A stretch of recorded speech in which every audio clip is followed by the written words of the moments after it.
दोस्तों इस बार रक्षाबंधन की तारीख को लेकर लोग असमंजस में हैं। तो आज हम इस वीडियो में आपको बताएंगे कि इस वर्ष रक्षाबंधन का त्योहार किस दिन मनाया जाएगा, शास्त्रों के अनुसार क्या योग होगा, बताएंगे तिथि का समय और त्योहार से जुड़ी मान्यताओं के बारे में, और बताएंगे किस समय रक्षाबंधन की राखी अत्यंत शुभ फलदायी होगी, क्योंकि इस दिन एक विशेष समय पर राखी बांधना बड़ा ही अनर्थकारी होता है। इससे आपके रिश्ते में दरार पड़ सकती है, भाई बहन पर भयंकर विपदाएं आ सकती हैं, परिवार में किसी भी प्रकार की कोई भी घटना या दुर्घटना घटित हो सकती है। ऐसा भाई बहन की तो क्या खुद की रक्षा भी नहीं कर पाता है, वो इससे घोर संकट में फंस सकता है। तो दोस्तों आज का ये वीडियो बहुत ही महत्वपूर्ण जानकारी देने वाला है। 100% दावा है आप इसमें से कई बातें नहीं जानते होंगे। तो हम बताएंगे रक्षाबंधन की सही विधि, कौन सी चीजें भाई अपनी बहन को भेंट में ना दे, और ये भी बताएंगे कि किन लोगों को रक्षाबंधन के दिन राखी बंधवाने की मनाही होती है। तो विस्तृत जानकारी पाने के लिए वीडियो को आखिर तक जरूर देखिएगा। दोस्तों हमारा देश ऋतुओं, त्योहारों और उत्सवों का जीता जागता स्वरूप है, और सावन का तो हर दिन नाचता गाता सा अनुभव होता है, हर दिन एक खुशहाली लेकर आता है। अब रक्षाबंधन का त्योहार भी आ रहा है। ये त्योहार भाई बहन के पवित्र प्रेम का प्रतीक है। इस दिन बहनें अपने भाई की कलाई पर राखी बांधती है। भाई और बहन एक दूसरे को मिठाई खिलाते हैं और सुख दुख में एक दूसरे के साथ रहने का वचन देते हैं।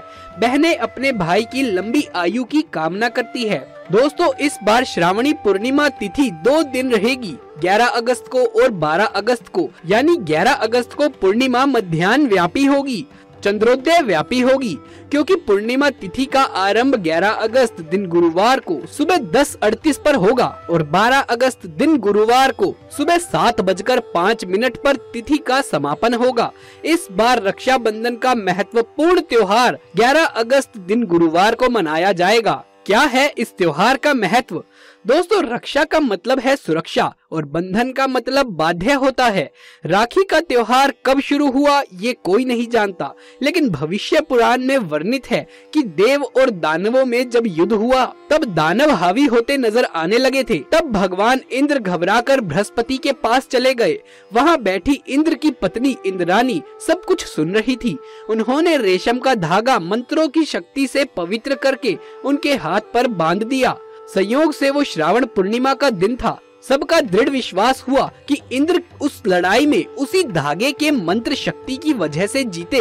उसी दिन से श्रावण पूर्णिमा के दिन ये धागा बांधने की प्रथा चली और आज तक वो प्रथा चली आ रही है।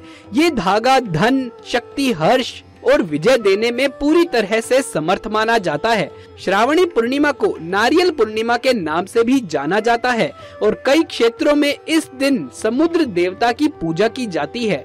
इस दिन जो यज्ञोपवीत यानी जनेऊ धारण करते हैं, ऐसे ब्राह्मण या क्षत्रिय, वैश्य आदि जो जनेऊ धारण करते हैं, वो पूरे वर्ष जाने अनजाने में हुए पाप कर्मों के प्रायश्चित के लिए श्रावण कर्म यानी यज्ञोपवीत पूजन भी संपन्न करते हैं। इस दिन सप्त ऋषि का पूजन होता है। नूतन जनेऊ धारण का क्रियाक्रम संपन्न किया जाता है। इस पूर्णिमा तिथि के दौरान ही रक्षाबंधन का कार्य संपन्न किया जाता है, लेकिन इस दिन का पूरा समय इस कार्य के लिए शुभ नहीं होता। शास्त्रों में बताया गया है कि भद्रा में कई कार्यों को निषेध माना गया है, जैसे मुंडन संस्कार, गुरुहारम, विवाह संस्कार, गृह प्रवेश, रक्षाबंधन, शुभ यात्रा, नया व्यवसाय आरंभ करना और सभी प्रकार के मंगल कार्य भद्रा में वर्जित माने गए हैं। इसीलिए भद्रा काल के दौरान किसी भी बहन को अपने भाई की कलाई पर राखी नहीं बांधनी चाहिए। भद्रा काल में राखी बांधना अत्यंत अशुभकारी होता है। इससे भाई या बहन के जीवन पर कोई संकट आ सकता है, कोई विपदा आ सकती है।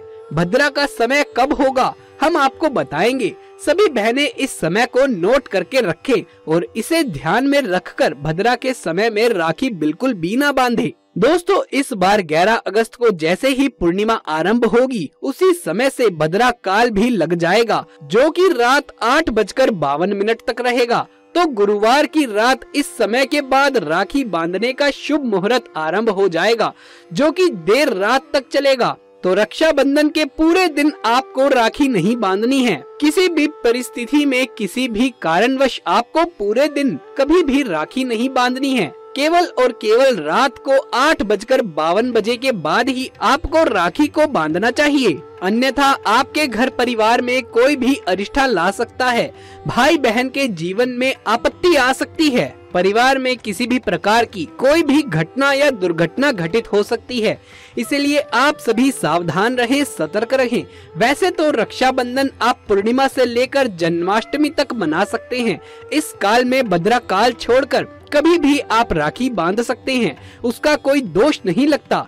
दोस्तों, श्रावण मास का समापन वैसे तो 11 अगस्त को ही हो जाएगा, लेकिन आप चाहे तो 12 अगस्त को पूजा पाठ इत्यादि कार्य करके श्रावण का समापन आप 12 अगस्त को भी कर सकते हैं, क्योंकि उस दिन सुबह 7:05 तक पूर्णिमा तिथि रहेगी। लेकिन सबसे अधिक पूर्णिमा तिथि 11 अगस्त को रहेगी। तो आप यदि स्नान दान की पूर्णिमा मनाना चाहते हैं तो आप 12 अगस्त को भी मना सकते हैं, लेकिन पूर्णिमा के दिन अगर आप व्रत करते हैं तो 11 अगस्त को करें।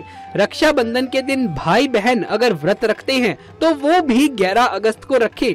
भाई के लिए भोजन मिष्ठान तैयार करें, फिर देर शाम 8:52 पर भद्रकाल की समाप्ति पर घर में एक चौकी स्थापित करें, यानी एक पाटा ऐसा रखें कि भाई का मुख पूर्व अथवा पश्चिम दिशा की तरफ हो, यानी भाई बहन के मुख पूर्व और पश्चिम की तरफ हो।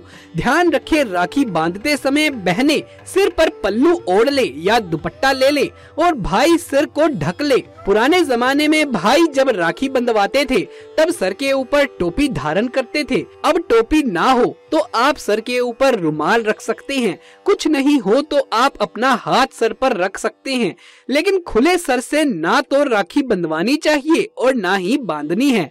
राखी बांधने के लिए बहन एक थाली तैयार करे। थाली में राखी के साथ रोली, कुमकुम, हल्दी, पीला चंदन, केसर आदि रखे और चावल रखे। चावल टूटे खंडित बिल्कुल भी ना हो। एक पानी वाला नारियल रखें।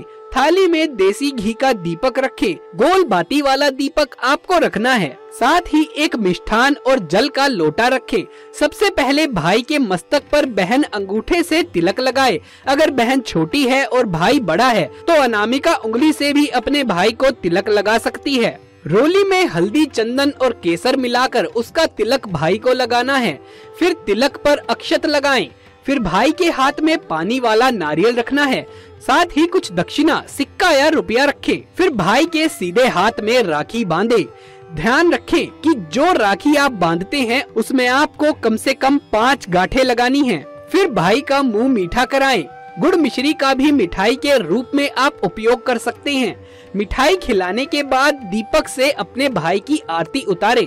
फिर जल का जो लोटा है उससे आरती का शीतलीकरण करें और भाई के दोनों तरफ जल छोड़ें। उसके बाद भाई अपनी बहन को अपनी श्रद्धा सामर्थ्य के अनुसार कुछ भेंट दे। आप नगद राशि दे सकते हैं, वस्त्र आभूषण दे सकते हैं या पढ़ाई लिखाई से जुड़ी चीजें और कोई ऐसी चीज जो बहन के लिए बहुत उपयोगी है वो भी आप भेंट कर सकते हैं। तो दोस्तों, विधि विधान से आनंद पूर्वक ये प्यारा सा त्योहार मनाएं और घर परिवार में ढेरों खुशियाँ लाएं। अगर ये वीडियो आपको अच्छा लगा हो तो इसे एक लाइक करके इसे ज्यादा से ज्यादा अपने दोस्तों, रिश्तेदारों, बहनों के साथ शेयर करें ताकि ये जानकारी ज्यादा लोगों तक पहुंच सके। आगे भी ऐसे वीडियोस देखते रहने के लिए हमारे चैनल को सब्सक्राइब कर लें। कमेंट बॉक्स में हर हर महादेव लिखना बिल्कुल भी ना भूलें। जल्द मुलाकात होगी आपसे किसी अगली वीडियो में। तब तक के लिए आप सभी का धन्यवाद।